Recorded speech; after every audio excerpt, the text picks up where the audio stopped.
रिश्ते हाथ में हाथ देने से नहीं, जीवन में साथ देने से चलते हैं। आप लोग देख रहे हैं fast coaching centre by Upendra sir का चैनल। और आज की इस वीडियो में Sanskrit Bihar board 10th class का 11वां चैप्टर कवर करने वाले हैं, जिसका नाम है व्याघ्र पथिक कथा। इस चैप्टर से एग्जाम में मिनिमम 3 मार्क्स और मैक्सिमम 5 मार्क्स का क्वेश्चन पूछा जाता है, ऑब्जेक्टिव सब्जेक्टिव मिलाकर। इस वीडियो को देखने के बाद ऑब्जेक्टिव हो चाहे सब्जेक्टिव, आप आसानी से बना करके आएंगे। चलिए शुरू से शुरू करते हैं। यह है आपका चैप्टर व्याघ्र पथिक कथा। बतला दे आपको, व्याघ्र का मतलब क्या होता है? बाघ। पथिक का मतलब क्या होता है? पथिक का मतलब होता है राही, मुसाफिर, यानी कोई व्यक्ति जो किसी राह से गुजरे। और कथा का मतलब होता है कथा, यानी व्याघ्र पथिक कथा का मतलब होता है बाघ पथिक कथा। यानी इस चैप्टर में एक बाघ और पथिक की कहानी आप लोग पढ़ने वाले हैं। ध्यान से सुनिए और आप आसानी से सारे सवाल का आंसर करके आएंगे। कहा जाता है कि ये जो चैप्टर है ये लिया गया है आपका एक ग्रंथ है जिसका नाम है हितोपदेश कथा। हितोपदेश नामक कथा ग्रंथ है जिसके लेखक है नारायण पंडित। और हितोपदेश नामक कथा ग्रंथ जो है उसका एक खंड है जिसका नाम है मित्रलाभ। और मित्रलाभ से ही इस पाठ को लिया गया है जिसका नाम है व्याघ्र पथिक कथा। तो आपसे क्वेश्चन पूछा जाएगा कि व्याघ्र पथिक कथा कहां से लिया गया है, कहां से संकलित है? तो हितोपदेश नामक कथा ग्रंथ से। आपसे पूछा जाएगा किस खंड से? तो मित्रलाभ नामक खंड से। आपसे पूछा जाएगा कि हितोपदेश नामक कथा ग्रंथ का लेखक कौन है? तो नारायण पंडित। यानी हितोपदेश पूछे चाहे व्याघ्र पथिक का लेखक पूछे, दोनों का आंसर करेंगे आप नारायण पंडित। आपसे क्वेश्चन पूछा जाएगा कि मित्रलाभ किसका खंड है? तो हितोपदेश का। आप लोगों को बतला दे कि हितोपदेश नामक कथा जो ग्रंथ है उसमें बहुत सारा पशु और पक्षियों की कहानी है। किसके लिए है? तो छोटे छोटे बच्चों के लिए है, बालकों के लिए है। और किस लिए है? तो मनोरंजन के लिए है और शिक्षा के लिए है, नैतिक शिक्षा के लिए है, जीवन कैसा जीना चाहिए ऐसा शिक्षा के लिए है। तो अब क्वेश्चन पूछना शुरू हो जाता है। आपसे पूछा जाएगा कि हितोपदेश किनके लिए ग्रंथ है? तो बालकों के लिए है। हितोपदेश नामक कथा ग्रंथ में किनका वर्णन है? तो दिया रहेगा पेड़ पौधों पशु पक्षियों का। तो किसका है? पशु पक्षियों का। आप लोग से पूछा जाएगा हितोपदेश नामक कथा ग्रंथ में किसके ऊपर कहानियां हैं? तो किसके ऊपर है? पशु पक्षियों के ऊपर कहानियां हैं। इस तरह से ऑब्जेक्टिव क्वेश्चंस इस चैप्टर से पूछा जाता है। आपसे पूछा जाएगा कि हितोपदेश नामक कथा ग्रंथ में जो कहानियां है किनके लिए है? तो आप आंसर करेंगे बालकों के लिए। आगे बतला दे कि इस चैप्टर में कहानी क्या है। चलिए देखा जाए। कहानी कुछ इस तरीके से होता है कि एक बूढ़ा बाघ जिसको संस्कृत में बोलेंगे वृद्ध व्याघ्र। एक बूढ़ा बाघ एक तालाब के किनारे हाथ में सोने का कंगन लेकर खड़ा रहता है। और उसी के पास से बहुत सारा पथिक गुजर रहे होते हैं, मतलब राही गुजर रहे होते हैं। तब तक वो बूढ़ा बाघ बोलता है पथिक से, भो भो पंथा, हे पथिको सुनो और ये सोना का कंगन ग्रहण करो। अब एग्जाम में पूछा जाता है कि कौन बूढ़ा था? तो आप आंसर करेंगे बाघ। आपसे पूछा जाएगा कि सोने का कंगन कौन लिया था? बूढ़ा बाघ। आपसे पूछा जाएगा बूढ़ा बाघ हाथ में क्या लिया था? सोने का कंगन। ऊपर हाथ करके सोने का कंगन कौन दिखाया? बूढ़ा बाघ। आपसे पूछा जाएगा भो भो पंथा, हे पथिको, कौन बोला था? बूढ़ा बाघ। ये सारा क्वेश्चन एग्जाम में पूछा जाता है। आपसे पूछा जाएगा बूढ़ा बाघ कहाँ खड़ा था? तो तालाब के किनारे। ऑप्शन में देगा झरना नदी, मानना क्या है? तालाब के किनारे। इस तरीके से कहानियां आगे जाती है। उसी रास्ते पे एक मुसाफिर होता है जो सुनता है कि अरे बूढ़ा बाघ बोल रहा है, हाथ में सोने का कंगन ले रहा है और दे रहा है, लिया है, दे रहा है। तब तक वो आता है पथिक और आकर के बोलता है। पहले वो सोचता है कि इस हिंसक पशु पे हमें विश्वास करना चाहिए कि नहीं करना चाहिए। ऐसे सोने का कंगन दे रहा है, बिना कर्म का तो कोई फल मिलता नहीं है। और बात धन की है तो लेकिन इतना जटिल काम नहीं करना चाहिए, जान को जोखिम में नहीं डालना चाहिए। लेकिन धन है तो धन आसानी से मिलता भी नहीं है। फिर सोचता है नहीं नहीं नहीं, अपने आप पे नियंत्रण रखना चाहिए, क्योंकि कहा जाता है कि अगर अमृत विष के संपर्क में आ जाए तो उस अमृत को पीने से भी मौत आ जाती है। अब एग्जाम में पूछा जाता है कि विष युक्त अमृत पीने से क्या प्राप्त होता है, तो विष युक्त अमृत पीने से क्या प्राप्त होता है? मौत। ये कौन सोचता है? पथिक। इतना सोचने के बाद फिर कहता है कि लेकिन धन आसानी से प्राप्त नहीं होता है, चलिए देखते हैं। तब जाता है, जा करके और ब्याग के पास यानी बूढ़ा बाघ के पास बोलता है कुत्र तवम कंगणम, बोलता है कुत्र तव कंगणम, आपका कंगन कहाँ है? जो सोना का कंगन है कहाँ है? आपसे एग्जाम में पूछा जाएगा सोना का कंगन कहाँ है, कौन बोला था? तो पथिक। इस पे बोलता है, ये क्या बूढ़ा जो बाघ होता है अपना हाथ ऐसे उठाता है और बोलता है इदम स्वर्ण कंगणम गृहवात, ऐसे करता है कि ये है सोने का कंगन। देखो ये कौन बोला होता है? तो ये बोला होता है बाघ। कौन बोलता है कि यह सोने का कंगन है? तो बूढ़ा बाघ बोलता है। इस पर अब पथिक सोचने लगता है कि अरे कैसे विश्वास करना चाहिए इस हिंसक पशु पे।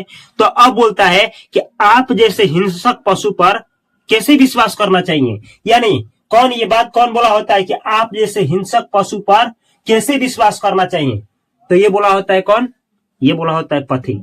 इस पे बूढ़ा बाघ सुनिएगा क्या क्या करता है। बूढ़ा बाघ कहता है अरे सुनो, मैं जब युवा अवस्था में था ना तो बहुत दुराचारी था। दुराचारी का मतलब होता है बहुत खराब आदमी था। मैंने अनेक गायों और मनुष्यों का वध किया, जिसकी वजह से क्या हुआ कि मेरा बेटा और पत्नी मर गए। कौन? बेटा और पत्नी मर गए। और इतना ही नहीं, देखो ना, मैं तो दांतहीन हूं, मेरे पास दांत नहीं है। मैं नाखूनहीन हूं, मेरे पास नाखून नहीं है। और मैं वृद्ध हूं, अरे मैं बूढ़ा हूं, मैं तुमको कैसे मार पाऊंगा? अब तो विश्वास करो।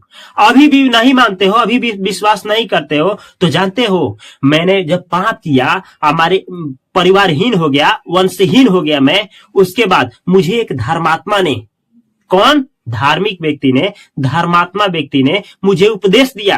क्या उपदेश दिया? कि तुम क्या करो? दान करो।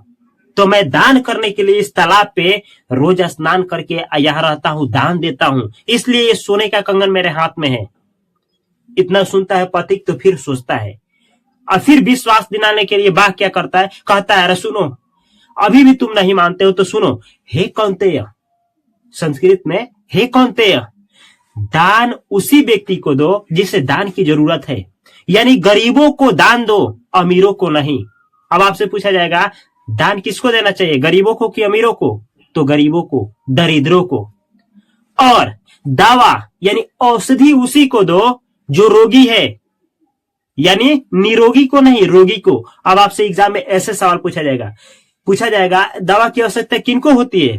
तो रोगियों की। आपसे पूछा जाएगा दान किसको देना चाहिए? तो दरिद्रों को, गरीबों को।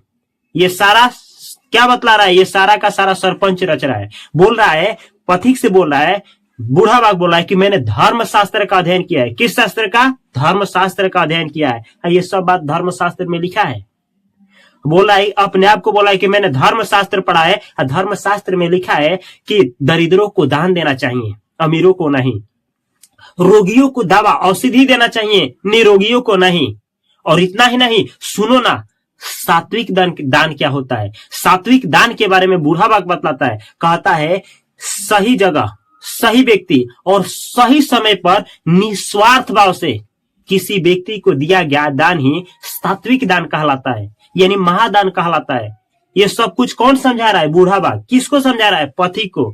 पथिक इतना सुनता है तब समझता है वो इसका मतलब इस पे विश्वास करना चाहिए, विश्वास के युग है। अब विश्वास करने लगता है। इस पे कहता है कि तो हमें क्या करना चाहिए? बूढ़ा बाघ कहता है कि कुछ नहीं, अरे ये है तालाब और आप इसमें पधारिए, जाइए स्नान करिए, और स्नान करके ये सोने का कंगन ग्रहण करिए। इस पे होता क्या है? इस पर पथिक साहब जाते हैं, स्नान करने जाते हैं, और जाते हैं तो महापंख होता है, यानी पंख होता है, पांख दलदल होता है, उसमें फंस जाते हैं। पांख में कौन फंसता है? पथिक। और जब फंस जाता है तब बूढ़ा बाघ कहता है अहो महापंखे, यानी बोलता है संस्कृत में कि आप महापंख में क्या हो गए हो, फंस गए हो, रुको रुको रुको, मैं आ रहा हूं निकलने। इस पर अब सोचता है पथिक, थोड़ा ध्यान से सुनिएगा। पथिक सोचता है कि अब उस समय सोचता है कि जिस व्यक्ति का ज्ञानेंद्रिया, मतलब ज्ञान, 5 ज्ञानेंद्रिया होती है, तो जिस व्यक्ति का ज्ञानेंद्रिया और मन उसके वश में नहीं होता है, उसका व्यापार यानी क्रियाकलाप एक हाथी के स्नान के समान होता है। ये कौन सोच रहा होता है? पथिक। कब सोच रहा होता है? जब पाक में फंस गया होता है और आता है बाघ उसको निकालने के लिए। फिर सोचता है कि ज्ञानम भार क्रिया बिना, ज्ञानम भार ज्ञान भार के समान होता है, क्रिया बिना मतलब क्रिया के बिना। जो ज्ञान होता है वो भार के समान होता है। कब? जब उसको उपयोग में नहीं लाएंगे तब। आप भी इस वीडियो को देख रहे हैं, आप ज्ञान लेकर के गए एग्जाम हॉल में और आपसे सवाल पूछा गया, आप सोच रहे हैं कि गलत होगा सही होगा, चले छोड़ करके वहीं पे कोई इसका आंसर उतना ही लिख दिया, उसको नंबर मिल जाएगा, आपको नहीं मिलेगा, क्योंकि आपका जो ज्ञान था वो भार के समान था। आप लेकर के गए थे, लेकर के आए, कुछ दिए नहीं। तो इस तरह से आपसे क्वेश्चन भी पूछा जाता है, ज्ञान भार के समान होता है, कैसे? तो आंसर क्या करेंगे, कैसे? जिस तरीके से पथिक जो था, व्याघ्र पथिक का था में, वो अपने ज्ञान का इस्तेमाल नहीं किया और बाघ के जाल में आ गया, फंस गया और जान से मारा गया। इस तरीके से ज्ञान जो होता है भार के समान होता है। तो इस तरीके से ये जाता है, कौन? बूढ़ा बाघ जाता है और उसको क्या करता है, बिरयानी बना देता है, कौवा बिरयानी बना करके खा जाता है। अब आपसे सवाल जो भी पूछा जाता है थोड़ा सुनिएगा। आपसे पूछा जाएगा कि महापंख में यानी पंख में कौन फंसा था, तो क्या बोलेंगे? पथिक। आपसे पूछा जाएगा कि पंख में कौन पकड़ा गया, तो कौन पकड़ाया? पथिक। आपसे पूछा जाएगा कि पंख में पथिक को कौन पकड़ा, तो कौन पकड़ा? आप आंसर देंगे बूढ़ा बाघ। आपसे पूछा जाएगा कि बूढ़ा बाघ का विशेषता बताए, तो बूढ़ा बाघ कैसा था? दंतहीन था, बूढ़ा था और परिवारहीन था, और क्या? धार्मिक ग्रंथ का अध्ययन किया था, इसकी वो विशेषता थी। और इतना ही नहीं, परिवारहीन था। तो आपसे पूछा जाएगा कि बूढ़ा बाघ का कौन मरा था, तो कौन कौन मरे थे? बेटा और पत्नी, याद रखना है। आपसे पूछा जाएगा कि व्याघ्र पथिक जो कथा है ये किस दोष के ऊपर है, कौन सा दोष का उजागर करता है, तो किस दोष के ऊपर है? लोभ के ऊपर है। आपसे पूछा जाएगा कि सात्विक दान क्या है, तो सही व्यक्ति को सही समय पर सही दान दिया गया ही क्या कहलाता है? सात्विक दान, और वो भी निस्वार्थ भाव से दिया गया दान। तो अब किस किस तरह से क्वेश्चन पूछा जाता है, अभी तक कैसे पूछा गया है सुन लीजिए। आपसे पूछा जाएगा व्याघ्र पथिक कथा का लेखक कौन है, आंसर करना है नारायण पंडित। आपसे पूछा जाएगा व्याघ्र पथिक कथा पाठ कहां से लिया गया है, चाहे संकलित है, तो हितोपदेश नामक कथा ग्रंथ से।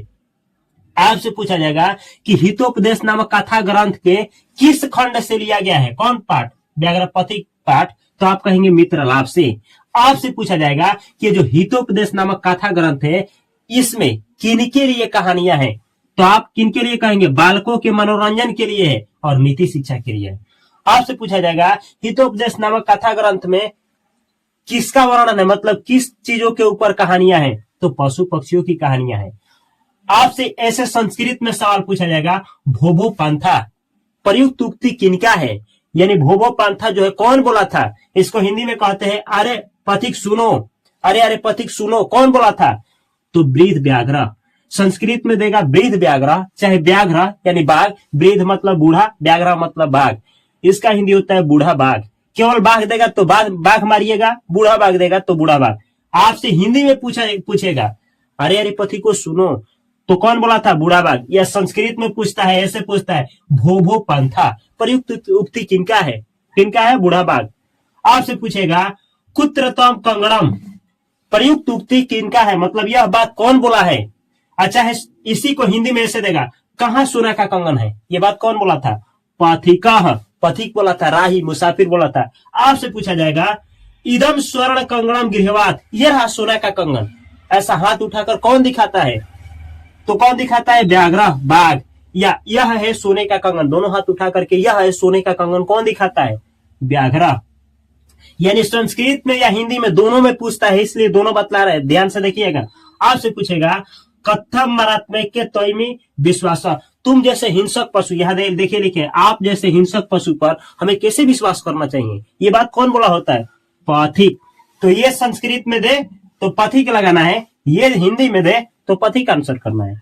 आपसे पूछेगा, अच्छा ये थोड़ा देखिएगा, आपसे बोले थे ना कि जब पथिक देखता है कि सोने का कंगन लेकर के वो क्या है, खड़ा है, अब बुला रहा है, कौन? बाघ बुला रहा है, तो वहां पे खड़ा होकर के सोचता है कि ऐसा भाग्य से ही संभव होता है, हमको क्या करना चाहिए? सोने का कंगन ग्रहण कर लेना चाहिए। इसी को संस्कृत में पूछता है, भाग्य नैत तो संभवती, यानी भाग्य से ही ऐसा संभव होता है। यह कौन सोचता था, कौन सोच रहा था? पथिक। तो हिंदी में ये दे तभी पथिक, संस्कृत में इतना केवल शब्द दे, पथिक मार करके ही आना है, टिक लगा करके आना है। या आपसे पूछा जाएगा 2 नंबर क्वेश्चन की बात लाए, व्याघ्र पथिक कथा के आधार पर सात्विक दान किसे कहा जाता है? यह सात्विक दान क्या है, या सात्विक दान किसे कहेंगे? आंसर ऐसे करना है, उचित समय, देखिए यहाँ क्या लिखे, उचित जगह, उचित समय और उचित व्यक्ति को निस्वार्थ भाव से दिया गया दान ही क्या कहलाता है? क्या डॉट डॉट का मतलब हुआ सात्विक दान। यानी देखिए, उचित जगह होना चाहिए, उचित समय होना चाहिए और उचित व्यक्ति होना चाहिए, और उसको आप निस्वार्थ भाव से आप क्या करते हैं? निस्वार्थ भाव से उसको दान देते हैं, तो उसी दान को कहते हैं सात्विक दान। नहीं समझे तो अपने भाषा में समझा रहे हैं, किसी भी व्यक्ति को कोई दान दे रहे हैं तो इस तरह से दे रहे हैं, उसको सही समय पे दे रहे हैं, सही व्यक्ति को दे रहे हैं, अब बिना ये सोचे कि बदले में हमको कुछ मिलेगा, इस तरह से दान दे रहे हैं, तो इसी दान को सात्विक दान कहा जाता है। आइए एग्जाम में आता है, रट करके जाना है। अहम महापंके पतितोस्ति, यह लिखा है अह महापंके पतितोस्ति। अहो ए, इसका हिंदी होता है अरे अरे रुको रुको फंस गए हो। ये कौन बोला होता है? बाघ। अरे अरे तुम महापंख में फंस गए हो, ये कौन बोला होता है? व्याघ्र। तो आपसे पूछा जाएगा कि अरे आप महापंख में फंस गए हो, कौन बोला है? उक्त वाक्य किनका है? बाघ का है। आपसे पूछा जाएगा ये संस्कृत में, ज्ञानम भारः क्रियाम बिना, ये गायब कर देता है। आप पूछेगा ज्ञानम भारः क्रियाम बिना, ज्ञान जो है भार के समान है क्रिया के बिना। इसमें से क्रिया को गायब करेगा, नहीं तो कुछ गायब करेगा और खाली स्थान को भरने को देगा। या ऐसे हिंदी होता है, क्रिया के बिना कौन भार के समान होता है? ज्ञान। या ज्ञान किसके बिना भार के समान होता है? क्रिया के बिना। तो ये है ऑब्जेक्टिव और सब्जेक्टिव। अगर आप लोगों को यह वीडियो अच्छा लगा है तो ये है fast coaching centre by Upendra sir का चैनल। इस चैनल को सब्सक्राइब करके बेल आइकन की घंटी को अवश्य दबाएं और 10th क्लास 12th क्लास को बेहतर तरीके से आप पास करें, बेहतर रिजल्ट लाए। अगर इस चैनल का, इस वीडियो का योगदान होता है तो 10th क्लास पास करने के बाद इस वीडियो के कमेंट बॉक्स में आकर के और इस चैनल का सराहना करना ना भूलें, और इस वीडियो को अपने दोस्तों के पास और सोशल मीडिया पे अवश्य शेयर करें और उनके पास भी शेयर करें। मैं मिलता हूं अगली वीडियो में, तब तक के लिए आप सभी को तहे दिल से नमस्कार। संस्कृत का 14 चैप्टर है, 14 चैप्टर पढ़ करके जाइए, आराम से पास आएंगे। यहाँ पर प्लेलिस्ट